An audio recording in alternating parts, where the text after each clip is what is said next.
France is another for different reasons. France, it's like different. France, it's like, okay, come to the Alps. This is going to be like this in the Alps. Welcome. You can just admire that kind of stuff. And if you go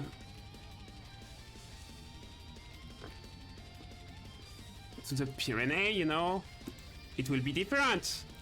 A bit more close, but a bit more Mediterranean. You can go to the south coast of France. The south coast of France, that's that kind of places. Very heavily polluted, sadly, very overpopulated by people, but you can still see beautiful place like this because we have mountains that are basically reaching already done. You can go to Corse if you wanna die because they're going to kill you, but same, it's very beautiful. Corse people doesn't like Corse people doesn't like stranger.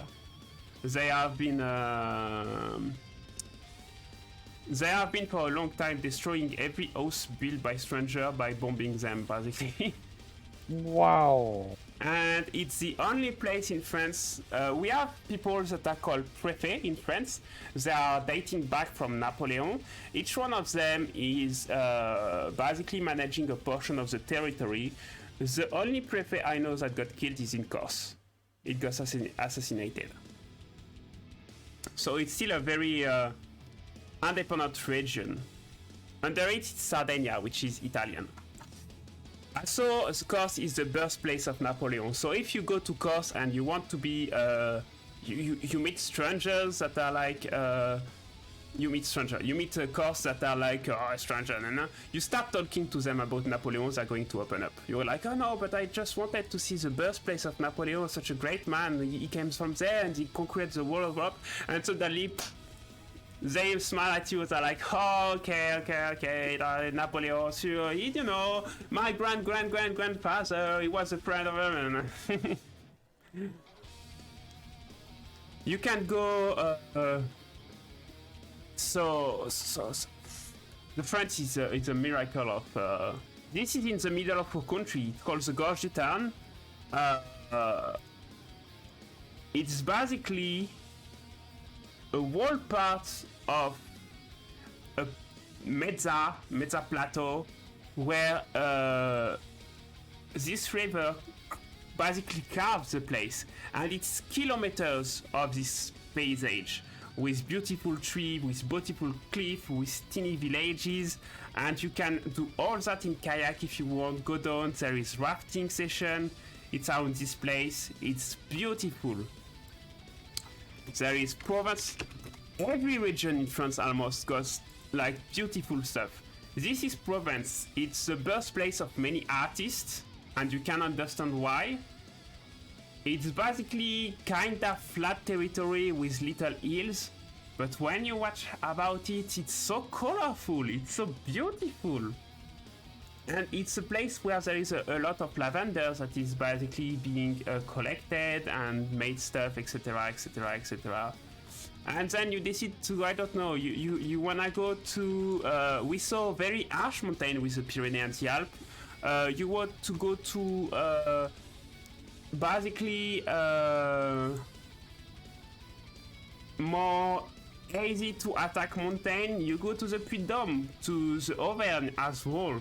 And suddenly you see all those mountains that basically were volcanoes, but it was millennia ago. But it's a whole chain of them. And you can see some of the most beautiful paysages you can with very deep forest. This place is linked and part of where the legend of the Gévaudan wolf was created. I don't know if you know that, but basically in France, how much have you traveled? Not much. I only did France and Italia, but there are countries that are very rich in terms of what you can see. Italia and France are countries that are basically, if you go to the bottom of the country and the top of the country, it's totally two different places, and it creates a lot of diversity. But basically, yeah, during the medieval time, there was during well around the 17th basically, there was many women and children that were attacked by a wolf and devoured alive. And the bite marks of the wolves there were incredibly big. And they ended up killing a very giant wolf, but we never knew if it was the culprit or not. And to this day, we don't understand what happened. And it terrorized the region. It was so dangerous and so... Yep. It was so dangerous that it would rush into the street of villages and snatch children in front of their house. Just nab at them and drag them in the forest. And they're way there. And when you see the forest... when you see the forest of this place, you understand that basically it's going to be hard to find someone. No, there is a lot of space that has been opened, but they are very dense place, very spooky wood, you see, with very epicea, a lot of stuff like this. Wolves love this because there is no vegetation to stop them at the bottom, and so they can run to their prey, etc., etc. Wolves were hunt to the point where they were extinct in this region and in Auvergne, but maybe 5 to 10 years ago they started coming back, and since then they are back in the region, which is great for a lot of for a lot of reasons about the fact that without predators there is some animals that are very problematic.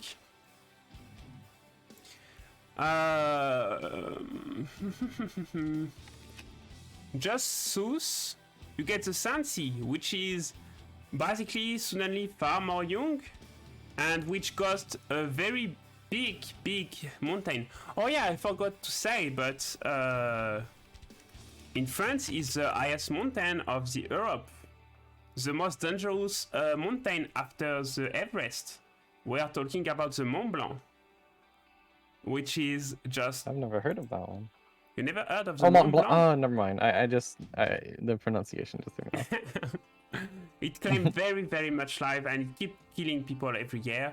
People try to be careful about it, but it's just very dangerous. That's where people that want to climb the Mount Everest go to train, basically. It's just, in terms of dangerosity, I think that in America, the thing that is the closest in terms of dangerosity is probably the Yellowstone, which is in addition is a volcano, so it's even more dangerous on this side, but the Everest is higher, so there is even more lack of oxygen. But you have that kind of cities next to it that are fucking wonderful paradise. And I could continue going on and on and on. There is all the south is full of Roman construction, with the biggest aqueduct ever made by the Roman people that is still standing and working to this day. Those guys, and we didn't renovate it. This guy built a fucking aqueduct back in the 0 and something, and the fucking thing is still gathering water and dragging it to a city. Like, what the fuck? There is Lyon, impressive, which is the capital of gastronomy with the most delicious stuff. There is a lot of places. There is the West Coast that is... it just... I could talk about this country for hours. I don't talk about politics, I don't talk about all this boring stuff and problematic stuff. I'm just talking about the beauty of the place. If you go there and go for this regional park, for example, and you go to look at all the places here, where is Little Bonhomme so I can drag it? You're going to be like, oh, okay, hey, I wanna go somewhere. Oh, I can only go there. I found Lily of the Valleys in Minecraft. You're going to see that kind of very specific of the West South Coast forest. How do I get away from there? Oh, like this. And then you go more to the north. And you're like, oh, I want to visit this part now. It must be kinda the same, right? Boom! You're in the middle of what we call the Salle of Geraint, which are basically that's ancient. And this is crazy to talk about, but it's ancient swamp, but made of salt water, with very dry grass like this. Not dry, but very salty, nourishing grass, you know. And this is where most of the salt of the France is produced. A very good salt for the health because it got a lot of iod, the stuff that allow you to deal with radioactivity. And then you go there, and then you're in Bretagne, and in Bretagne it's the same climate. USA is a very special place. Similar to my village.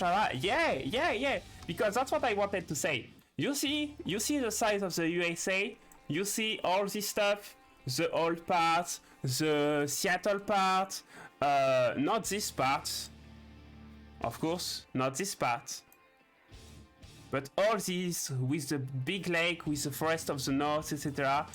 And it will be bigger in the USA. But you take France, Spain, and Italy, and you compare the difference of size. And with those three countries, and you can add if you want Germany, and in those countries you see the same diversity than in USA, except you don't have to drive I don't know how many hours you need to cross America to go to basically, if you wanna go from the mountain place that is not dry from there to Seattle, you have all that to drive, etc. You want to do that in France, it's just a 4-hour drive, 8-hour max, and you're inside a climate that is the same than Seattle. I'm not saying you live in America, but most of my audience is from USA, so I'm mostly talking from a USA standpoint, and I know that Blue is always listening. But it's impressive. And like this place, it's very close to what Chicago looks like. There is even places that you can never see that are looking like nothing of in terms of what America has to offer, because that's Alsace-Lorraine. It's basically between Germany and France, and it's very different. It's close to Luxembourg. There's ton of stuff, and the diversity. Even if I spent hours talking about it, I wouldn't even be close to what there is to see.